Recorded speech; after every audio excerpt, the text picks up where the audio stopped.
Okay, the next question says, if sine of x is 0.5 and sine of y is 2/3, what is the sine of y minus x? So I'm going to put this up over here again, sine of y over x. I don't like how these numbers move. Okay, so I don't love this question. I don't know what you need to know in terms of the praxis 2. So you definitely need to look up which formulas you need to know. This is the sine of a difference of two angles. So this is going to be sine of y cosine of x. And it stays, they both stay, if it's subtraction here, this stays subtraction here.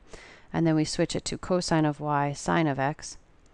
And then you would have to also know the formulas for cosine of a difference or cosine of a sum, in which case the sine and the cosines stay together. So you'd have two sines and two cosines, but the signs are the SIGN signs are opposite. So anyway, if you don't know what I'm talking about, look up the 4 different formulas that I'm referring to and look for patterns. Okay, in this case, so if sine of y minus sine of x, we're looking at, so sine of y we know is 2/3. Cosine of x right now is an unknown.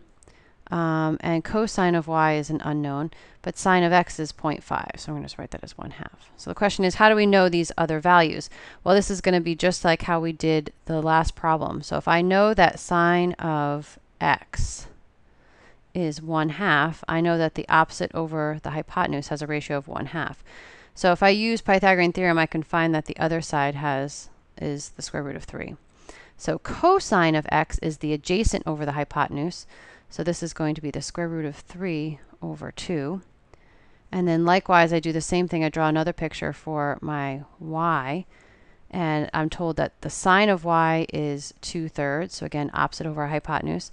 So again, using Pythagorean theorem, I solve for the other side would be the square root of 5.